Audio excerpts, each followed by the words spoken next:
Hey, good morning, family. Happy Wednesday. I am actually redoing this video journal just because the one that I did earlier kind of got messed up, and I think I kind of got distracted with what I was trying to say. So I am redoing this video journal for Wednesday, April 10th. First and foremost, it is April 10th in Spain, and I want to wish my little cousin in Hawaii a happy birthday. I love you, cousin, and I hope when it becomes April 10th there, you have an amazing birthday and many more to come. Um, so with that being said, I wanted to check in with you guys. It's been a minute since I've done a video journal, and I wanted to just share something. I'm here at school and I have a free period this morning, and it's a beautiful day. It's brisk and chilly, but I'm sitting outside the school, and I wanted to just share something, check in with you guys, and share something that I've been thinking about the last couple of weeks. So, if you've watched my recent videos, I recently talked about a book that I started reading a few weeks ago that um, I heard about from Crystal Evans Hurst on her podcast, which I really love. And I love how she approaches spirituality, faith, family, relationships. I just love her vulnerability. I love her authenticity. And so she had recommended maybe a year and a half ago, this book, and I started reading it. It's called The Body Keeps the Score. And I was actually on my way to Barcelona on a train a couple of weeks ago. And I finished the book. It was just such a good book, very helpful, very insightful. But as I'm on my own uh, heart journey, if you've been following my video journals, you know that I'm on this heart journey, this heart healing journey of healing my emotional and my physical heart during 2024. So as I'm on this journey, I'm watching a lot of content, I'm reading books, I'm doing a lot of praying, talking to a few people, not a lot, right? I'm not really talking to a lot of folks. But I'm doing a lot of introspection, prayer, reading professionals, and then watching content from folks who kind of spark my interest. So, a lot of what I've been hearing, or some of what I've been hearing, not a lot, but some of what I've been hearing is this trend of let it go, right? Just let it go. Let go of the past, let go of what happened to you. Let it go. God is not concerned about the past. You shouldn't be either. Let that stuff go. And I understand where people are coming from, in a sense, right? In the sense of unforgiveness. You got to let that stuff go.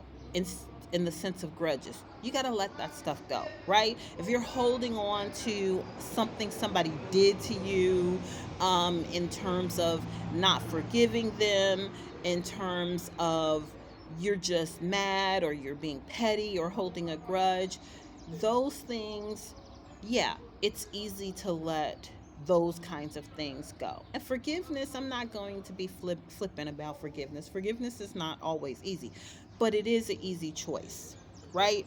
It's not easy to do, but it's easy to decide I'm going to forgive this person. But sometimes it's a day by day and everyday choice. But I want to caution you and all of us, right? Not everything we can just let go. Sometimes when people are saying to us, you need to just let that go, what they're saying is, I don't want to hear about your trauma. I don't want to know about your trauma. Sometimes what they're saying is, I don't want to wait with you or for you while you deal with your trauma. Sometimes what they're saying is, um, I need to let things go, so you should just let things go. Or I have some grudges or some forgivenesses that I needed to let go. You need to do the same thing, right? But some things can't just be let go. Some things we need to take the time, the therapy, the isolation, the prayer, the whatever it takes in order to address, acknowledge, and um, heal the trauma of the past. Because for some of us, and for a lot of people actually, trauma shows up as compulsions, as habits, unhealthy habits, as addictions, as disorders. And so a lot of times we are treating these compulsions, habits, disorders, addictions with medication or with, unfortunately, unhealthy coping mechanisms. Um, and what we really need to do is deal with the core of the issue, which is our trauma.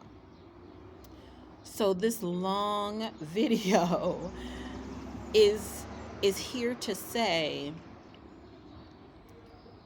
be okay with dealing with your trauma. And the folks who are not there for it, it's okay. They're just not there for it. It's okay. It's okay.